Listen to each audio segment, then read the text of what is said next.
Bayou Time Sports is brought to you by Terrible General Health System's Community Sports Institute in conjunction with Barker Honda.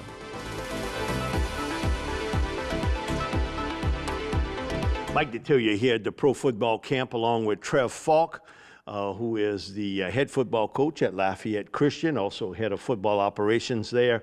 And Trev, you've been here almost since day one, right? Yes, sir. So, we're seeing a record number of kids today, almost 500, as we've hit the field good for the first time. I think it was up to 485 the last count, but we still have people walking in to do it. And how does it feel to see this camp when it first started? You know, it was less than 100 kids, and now we're close to 500. Yes, sir. It's been amazing to kind of watch it grow and transform into what it is today. This is just a great day. Thankful for the weather as well. Oh, today, for the overcast. Yes, sir. Yes, sir. Absolutely. But it's just been a blessing to be a part of it and to be able to watch it grow from where it started at as just an idea to getting to this point where, like you said, there are almost 500 kids here today. To think about, too, the growth of the program that you at Lafayette Christian, you know, you and I were talking in 10, 11 years, 4 state championships there. That's an amazing run when you think about the competition and the talent that you got to go up against each and every year. Yes, sir. Yes, sir. I mean, our program has been tremendously blessed by God. We have a great coaching staff, really good administration that provides great support, and obviously we have some phenomenal football players and parent and support system. So it's kind of a perfect storm. We're in a real good location, and it's been really unbelievable, to be honest with you. Okay, you play a position. Pete Jenkins told me this. He says the worst position to play now in college or pro football, and he said that's at linebacker because of all this RPO stuff.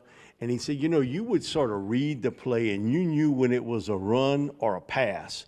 He said, now you got a quarterback that he'll stick that ball in the belly of a running back and you think it's a run, so you jet up the field and he pulls it out and he throws the ball right over the top of you.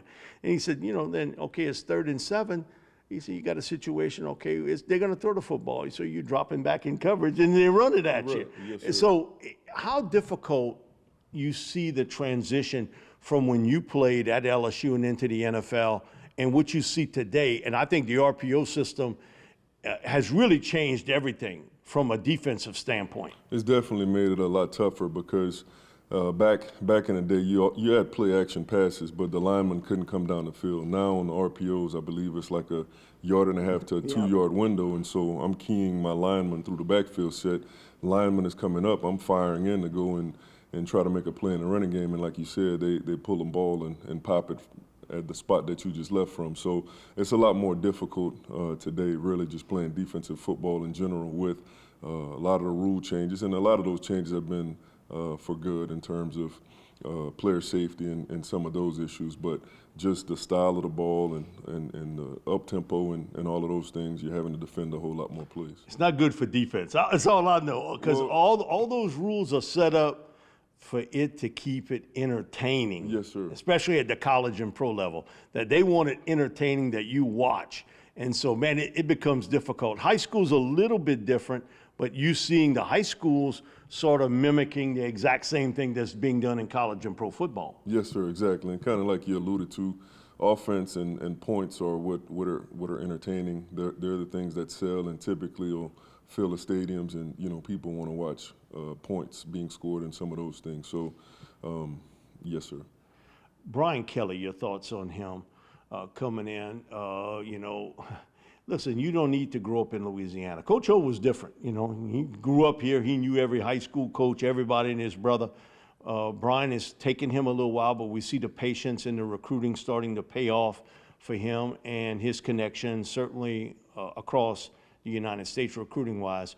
Your thoughts on Brian Kelly and how well of a fit that'll be at LSU? My thing is, you win, you a great fit. Absolutely, absolutely. Winning cures everything. It doesn't matter where you're and from. Nick Saban had never had no ties to Louisiana, nothing. Exactly. And I agree with that completely. Everything that we have 4 kids that are there as part of the program at LSU right now, and everything that I've heard from them has been positive in terms of the structure, the organization, how things are run, how things are done in the operation. So I'm excited about it. It seems that even though he may not be from here, he's made some really good hires.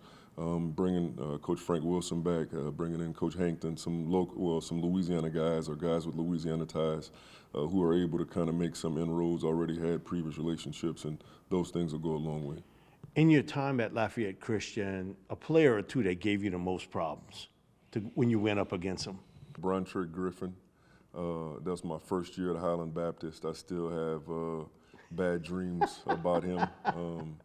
We were finding our way that first year. I believe he might have rushed for about 200, 300 yards against us that night, and they beat us like 49 to 48 or something like that, running that wing T. He was one. Can't think of the kid's last name. First name was Samaj. Played for Coach Minton at Central Catholic. We knocked out their starting quarterback. They put him in at quarterback, and he was just basically the best athlete on the field back there making plays. I believe he may still be at East Texas Baptist or something like that. I'm drawing a blank right now on his last name. And then Ty Davis was a load to play at Southern Lab. Jai Williams recently at Ascension Catholic. We've Dylan Monette at Acadiana. We've played against some really good players over the last few years. Trev, thanks so much for you coming down, doing the interview, but also coming down and help out this community. You could be on vacation right now, you could be doing something else, but you come back down to Thibodaux each and every year, and we really appreciate you coming to the pro football camp. Yes, sir. Yes, sir. It's a blessing to be able to try to come back and spend time with these kids and hopefully be able to share a little bit of knowledge. So it's a great deal that's put on each and every year, and I'm honored to be a part of it. Thank you, Trev. Appreciate Yes, it, Coach. Thank you.